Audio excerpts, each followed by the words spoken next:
Provérbios 22. Mais vale o bom nome do que muitas riquezas. Ser estimado é melhor do que o ouro e a prata. O rico e o pobre têm algo em comum. O Senhor fez tanto um como o outro. O prudente vê o mal e foge dele, mas os ingênuos seguem em frente e sofrem a consequência. A recompensa da humildade e do temor ao Senhor são riquezas, honra e vida. No caminho do perverso há espinhos e armadilhas. Quem quer guardar a sua vida, afaste-se deles. Ensine a criança no caminho em que ela deve andar. E ainda quando for velho, não se desviará dele. O rico domina sobre o pobre, e o que pede emprestado é servo de quem empresta. O que semeia a injustiça colhe a desgraça, e a vara da sua indignação será destruída. O generoso será abençoado, porque reparte o seu pão com os pobres. Mande embora o zombador, e com ele se irá a discórdia. Cessarão as discussões e a vergonha. Quem ama a pureza do coração e é habilidoso no falar, terá amizade com o rei. Os olhos do Senhor perseveram e preservam o conhecimento, mas ele subverte as palavras dos infiéis. O preguiçoso diz: um leão está lá fora, serei morto no meio da rua. Cova profunda é a boca da mulher estranha, aquele contra quem o Senhor se irá cairá nela. A tolice está ligada ao coração da criança, mas a vara da disciplina a afastará dela. Quem oprime o pobre e para se enriquecer, ou dá presentes ao rico, certamente empobrecerá. Sabe, essa porção desse Provérbios, ela é simples, mas ao mesmo tempo que ela é óbvia, né? Que ela é uma passagem que parece que não fala algo de novo, parece que tudo a gente já sabe. Mas veja, melhor é a gente zelar pelo nosso nome do que a gente querer conquistar o mundo. Porque Jesus disse que aquele que quiser ganhar a sua própria vida, já perdeu. De que vale ganhar o mundo inteiro e perder a sua alma? Aí, o Salomão, o rei Salomão, filho de Davi, que escreveu o provérbio, ele diz assim, olha, o rico e o pobre, diante de Deus, é a mesma coisa. São criaturas de Deus. São feitos pelo próprio Deus. Só que o prudente, veja como é interessante, que o rico e o pobre têm algo em comum. Os dois foram feitos, criados por Deus. Mas o prudente, ele foge do mal, ele se esconde do mal. Ele não quer conversa com o que é mal. O ingênuo não. O ingênuo vai em frente e sofre as consequências. Ou seja, a pessoa que ela está firmada na rocha que é Cristo, ela é prudente. Então ela anda segundo o conselho do próprio Jesus. Ele consulta as Escrituras e ele ora para fazer escolhas sábias, tomar decisões assertivas. Só que o tolo, o ingênuo, ele vai de acordo com o seu próprio coração. E aí diz que a recompensa da humildade, né, a pessoa que é humilde, ela recebe uma recompensa. E se ela tem temor ao Senhor, ela alcançará riquezas.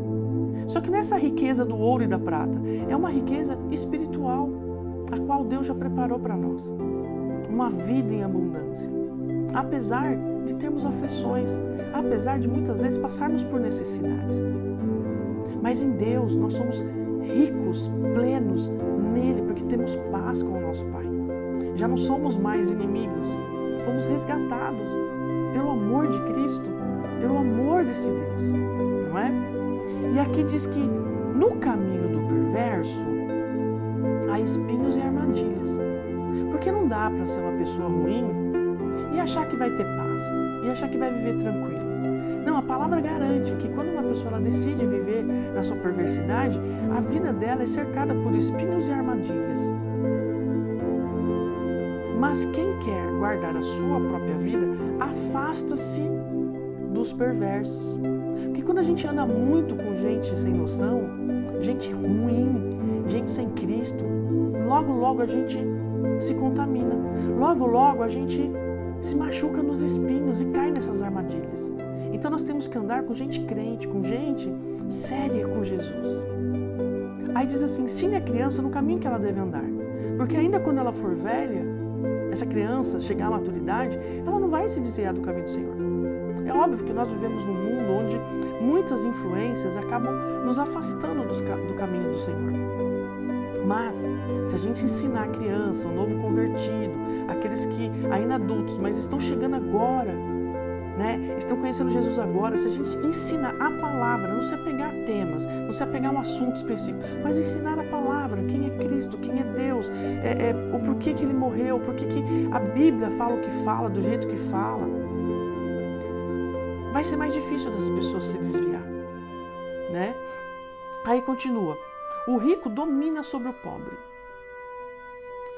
Porque o dinheiro, infelizmente, ele tem esse poder. E também, quando a pessoa tem muito dinheiro, aquele que não tem, ele acaba meio que se submetendo a uma condição de rejeição, de diminuição de si mesmo. Porque é um processo natural no mundo, onde quem tem muito é melhor do que quem não tem. E até no meio cristão, né? Quem tem muito é porque está vivendo com Deus, é porque tem fé, porque tem praticado a sua religião, e porque está tudo ok, porque tem dizimado, então Deus está honrando. Só que não é isso. Porque aqui diz que o rico domina sobre o pobre, ele explora o pobre. Ele mantém o pobre no cativeiro. E ele não ajuda o pobre a sair da sua pobreza. E aí diz assim que quem semeia injustiça colhe desgraça. Ou seja, o justo vive pela fé e a graça nos alcança. Mas aquele que vive na injustiça, nos seus pecados, que não ajuda o pobre, que não ajuda o seu irmão, que só pensa em si mesmo, esse vai colher desgraça. O generoso é abençoado, porque reparte o pão com os pobres.